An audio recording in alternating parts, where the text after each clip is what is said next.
스타트업부터 대기업까지 지금 챗 GPT를 서비스의 접목들을 많이들 하고 있습니다. 제가 그 사례들을 조사를 해왔습니다. 네. 자, 스타트업부터 대기업까지 챗 GPT 올라탄 기업들이라는 헤드라인의 기사입니다. 세계적 열풍을 부른 대화형 인공지능 챗 GPT의 업무적 활용성에 주목해 최근 한 달 사이 국내 IT 업계 스타트업을 중심으로 분야를 막론하고 챗 GPT에 기반한 서비스를 도입한 사례가 늘어나고 있다는데요. 헬스케어 플랫폼 굿닥은 챗 GPT에 기반한 건강 AI 챗봇 서비스를 지난 21일 출시했다고 하고요. 건강 시술과 관련된 사용자 질문에 1초 내로 답변을 제공하는 등 서비스 사용성을 크게 높인다는 방침입니다. 네.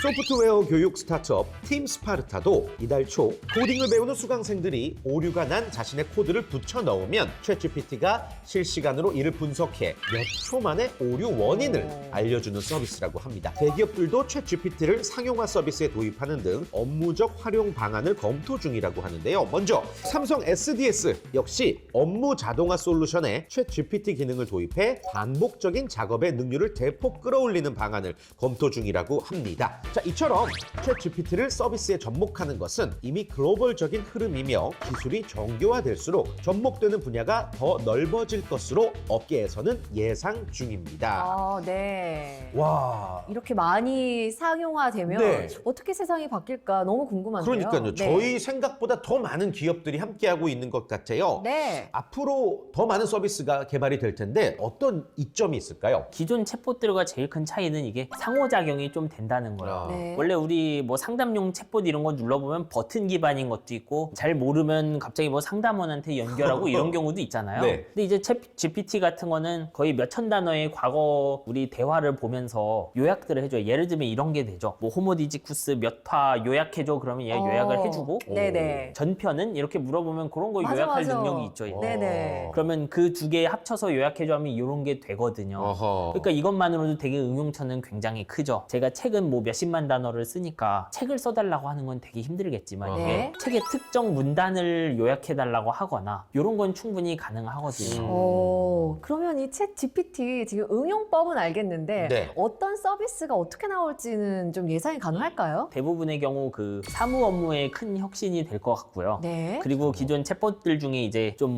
뭐 인공지능 스피커라든지 말로 무언가 시키고 글로 무언가 시켜야 하는 것들 있잖아요. 네네. 그런 쪽에서 큰 변화가 있을 것 같아요. 저는. 산업혁명 수준일까요? 뭐 아직은 지켜봐야죠. 아직은 지켜봐야 왜냐하면 이 돼요. 기술 자체가 지금 보면 다 좋아 보이지만 당연히 문제는 있거든요. 네네. 제가 말씀드렸지만 인공지능은 그 학습이 굉장히 오래 걸려요. 그 사이즈가 클수록 학습이 오래 걸리는데 제가 이 챗GPT를 사용하려고 하는 영역이 뭔가 데이터가 자주 변한다. 네. 이러면은 이쪽은 바로 적용하기가 힘들어요. 그러니까 예를 들면 애저라고 그 클라우드 서비스에서 슈퍼컴퓨터로 학습을 시킨 건데 몇백일 걸렸다 이런 식으로 얘기를 해요. 이렇게 학습이 오래 걸리면 뭐 한 달마다 무언가 새로운 정보가 들어오는 그런 서비스엔 쓰기가 힘들겠죠, 실제로. 네.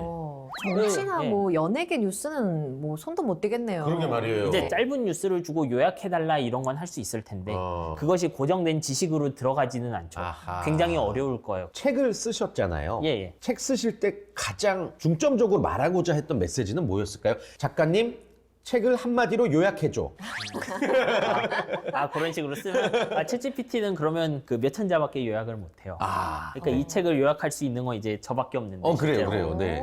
기술을 알자 이런 거예요. 그러니까 뭐 지나친 낙관주의나 비관론에 빠지지 말고 기술을 보고 이제 부리자, 사람이 부려야 된다 이런 결론이라고 해드릴게요. 우리가 그 위에서 제대로 가지고 놀자, 네. 누리자, 부리자. 데이터가 양질이면 그렇게 프로그래밍 대답을 잘하는데 제가 데이터가 많지 않은 영역에 대한 거는 아무리 학습시켜도 잘 안 돌아갈 거거든요. 그럼 제가 기술을 잘 모르는 채로 그쪽 사업을 시도하면 잘 안 되는 거죠. 네. 그러니까 이거 관련만 있다고 무조건 다 주목할 필요는 없는 것 같고 네. 구분하는 뭐 기준 같은 게 있을까요? 저는 어떤 기업이 예를 들면 챗GPT 쓰겠다라고 하면 정확히 챗GPT 이해하고 말하는지 이거를 보고 고르겠어요. 말씀드린 것처럼 어떤 영역은 데이터가 그 투명한 데이터가 별로 없을 수도 있어요. 챗GPT를 학습시킬 만큼의 데이터 양이 없거나 혹은 데이터는 있긴 한데 학습을 뭐 몇 주마다 한 번씩 시켜야 되는 그런 사업 모델이다. 그런 얘기를 하는 기업이라면 전 투자를 안 하겠죠.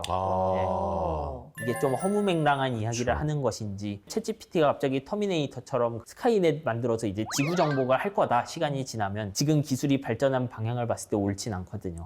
그렇게 되지 않겠죠.